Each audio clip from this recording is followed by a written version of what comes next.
Alright,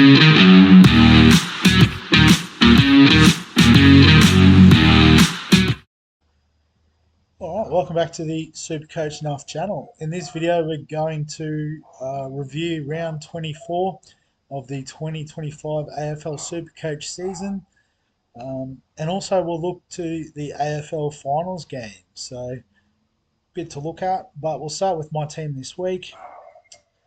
So, I should have mentioned there was a 24-45 for me this week, and as you may have saw, quickly flashed on the screen, just missed out on the top 50k. I actually went up the ranks this week, which was surprising, but unfortunately we didn't quite hit the goal that we were aiming for. So onwards and upwards next year.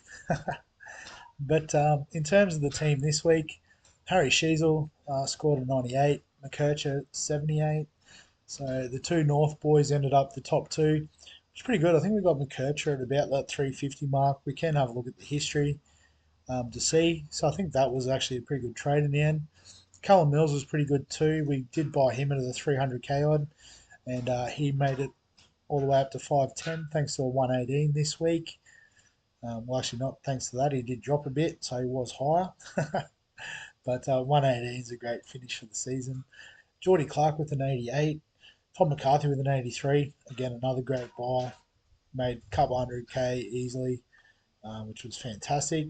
Freo was a frustrating pick this year, but he did finish with an even ton. And Carroll was a handy bench option. Not we had to use him all that often, but 66 to average 54 for the season. In the midfield, we captained Bont, and a 144 from him was good, albeit in a losing effort. Dacos with the 91 obviously wasn't going to be in the VC shout. Callahan with the 106 was meh, but Butters was the star this week with a 191.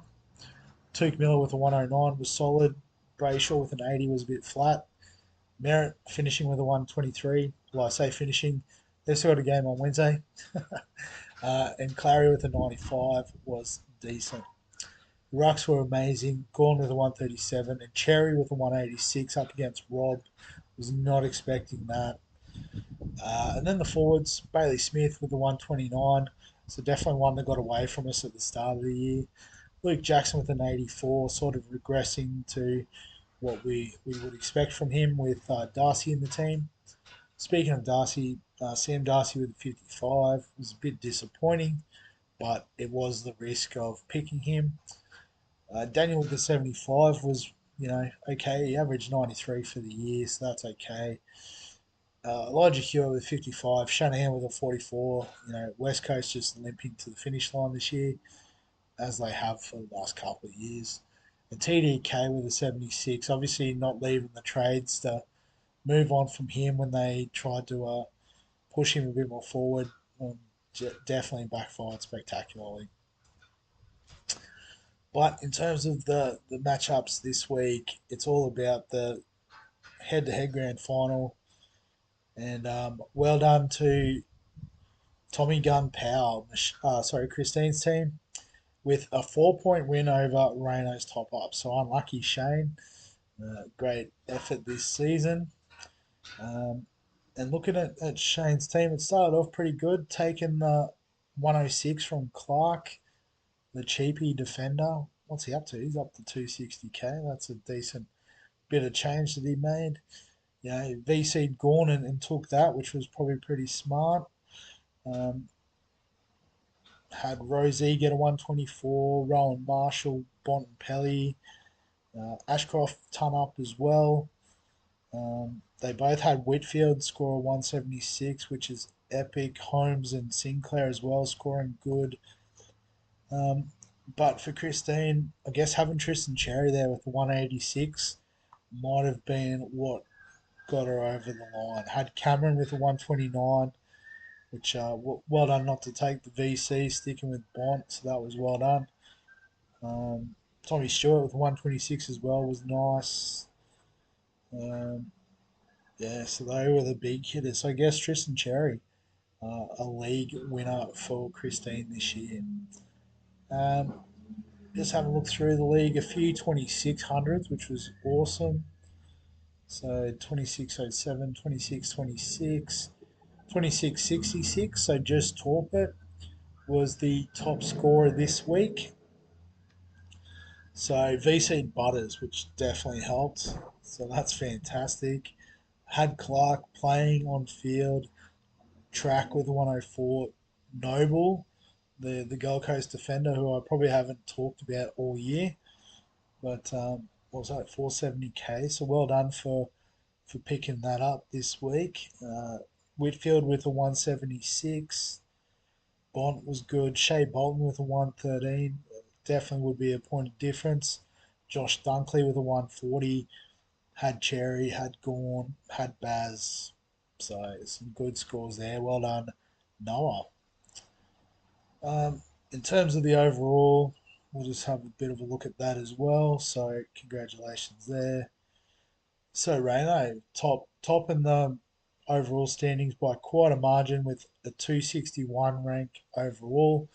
So well done, mate. Matt as well. Well done. Second place there with a with a rank of 2,400. So well done to everyone here as well in that top 10k rank. You've got to go a fair way down to find myself. So 18th out of 20. So I think that was definitely reflected in my results this season. And the head to head, so yeah, Reno winning. Oh, sorry, the overall, um, definitely Reno winning. I don't think there was anyone too different here. So yeah, Reno clear away, but and then the rest of us struggling a bit. But appreciate it anyway, fellas, for getting involved. As I said, the finals setup is here. So um, I set up a bit of a team for it, just playing around, and I don't think half of it's going to be available. So Rankin suspended.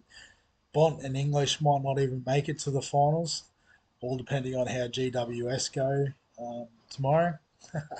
No, sorry, on Wednesday. I'll probably tomorrow by the time I publish this. I'll back myself in. So we might have to look at this. And we will base it on the fact that we think the Gold Coast should get Essendon and qualify for their first ever final. Um, Trying to work out if I could somehow swing it to get down there and have a look. Might be pretty cool to see. But yeah, there's a few logistics there involved with that. And I don't know how ticket sales are going. But well, we definitely know rankings probably out.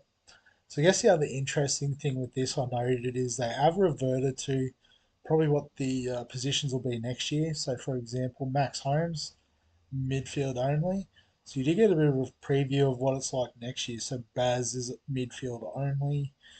Um, Rankin forward mid still, which is pretty cool. But yeah, so he's done for the year basically. Um, so yeah, so I guess it's a question of who do we want. Going off season average, not having Bond there makes it a little bit more interesting, perhaps. In that sense, surely everyone would load up on Bond if he was in.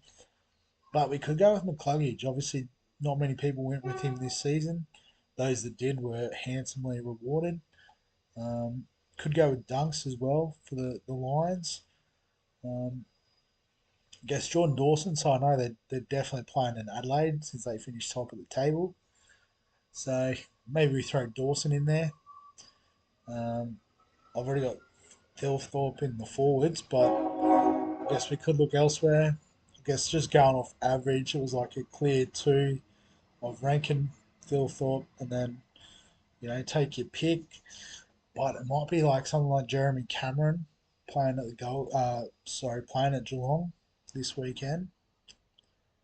So we could load up on him. Freya, so he's moved from defence to forward. There you go. That's interesting. No wonder he was such a bum pick this year. Um, yeah, don't know. Once we get into this is real sort of pod territory. So might just go with those two, nice and simple. I've put Baz in the flex because, I mean, you look at the forward averages. They start under 100. The defenders, there's a few under 100, but not a lot. Rux is an interesting one. So obviously Darcy Cameron averaging 112 for the year. I guess I do need to get rid of Timmy English, I suppose. So he seems the obvious one. You know, Jackson with Darcy there isn't the most viable, although maybe Meek as a pod in the midfield. But you know, after that, it's already starting to look like under hundreds. Whereas the midfield, you've got all these great options at 110 plus. So I think your flex is most likely going to be a midfielder on any given week. And I guess remembering as well that things like there's no, um, trade limits. You can pick a completely new team every week. You do pick your captain and vice captain get triple and double points. So there's no loophole. You just set and forget. Pretty simple sort of stuff. Um, and then roughly what the points are there. But again, I think they'll still use the champion data, which will adjust everything anyway. So yeah, so I guess that's the team I've got for the moment. I better save it. Um, and then captain and vice captain. So again, we don't know what the finals matchups are entirely just yet, but I do remember top two was Adelaide Geelong, so got that bit of thing. So I reckon Dawson might have to be in there. Maybe Dacos. I did back my man Matt Rowley in if the Gold Coast do get in. I might just stick with that. Why not? See how they go. So maybe Dacos. Yeah. No, the more I look at it, just nice and safe. It could be Dacos as captain if it's at the MCG. I don't remember what's going on. But yeah, so I guess actually to join in with the league is probably a good one. So the code there 889477. So I will put the link in the description below this video as well if you're interested to join.